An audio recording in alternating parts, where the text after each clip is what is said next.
नमस्कार. स्वाभिमानी TV news चॅनलच्या बातमीपत्रात आपलं स्वागत. निवडणुकीत निवडून आलेल्या नवनिर्वाचित पत्रकारांचा उभाटा सेनेतर्फे करण्यात आला. आज शाल पुष्प फूल देऊन सत्कार. धुळे जिल्हा मराठी पत्रकार संघाच्या निवडणुकीत विजयी झालेल्या नवनिर्वाचित पदाधिकाऱ्यांचा उभाटा सेनेतर्फे आज पुष्पगुच्छ व फूल देऊन सत्कार करण्यात आला.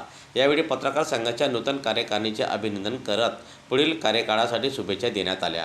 पत्रकार हे समाजातील महत्त्वाचे घटक असून लोकशाही बळकट करण्यासाठी पत्रकारांची भूमिका अत्यंत महत्त्वपूर्ण असल्याचे मत यावेळी मान्यवरांनी व्यक्त केली. या सत्कार समारंभाला उभाटा सेनेचे पदाधिकारी, कार्यकर्ते तसेच पत्रकार मोठ्या संख्येने उपस्थित होते. कार्यक्रमात पत्रकार संघाच्या कार्याचा गौरव करण्यात आला. यावेळी अध्यक्ष, उपाध्यक्ष, प्रांतिक प्रतिनिधी, सचिव सह पत्रकार संघाचे सदस्य मोठ्या संख्येने उपस्थित होते.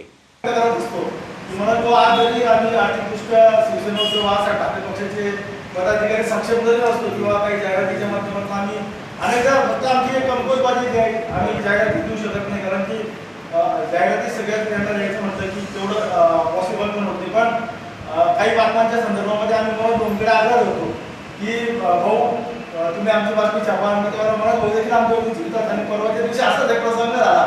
माझा आणि म्हणून भाऊचं त्या ठिकाणी म्हणून मला बोलले की म्हणून आम्ही तुमच्या बातम्या कधी लावत नाही, सातत्याने ते बातम्या लावतात. पण काही वेळा म्हणून तो आमचा घटना असतो राजकीय पक्षापैकी एखादा चांगल्या विषयावरती आम्ही आंदोलन केल्यानंतर किंवा फ्रंटला ती बातमी यावी, जेणेकरून फेसबुकच्या माध्यमातून, सोशल मीडियाच्या माध्यमातून आम्ही ती इमिजिएटली कटिंग करून त्या ठिकाणी खूप मोठ्या प्रमाणामध्ये आमची सोशल व्हायरल करत असतात आणि खूप साऱ्या लाईक्स त्या तुमच्या वर्तमानपत्रांच्या बातम्यांना भेटत असतात.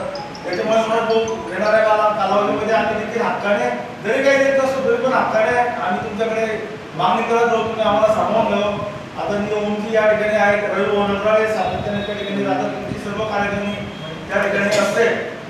तर आमच्या पक्षाच्या वतीने जे काही उपक्रम असतील, ज्या काही आंदोलन असतील त्यांना तुम्ही सहकार्य करतो ही या ठिकाणी करतो. आणि आजचा हा सहृदय सत्कार एक घरच्या लोकांकडनं हा सत्कार तुम्ही स्वीकारावा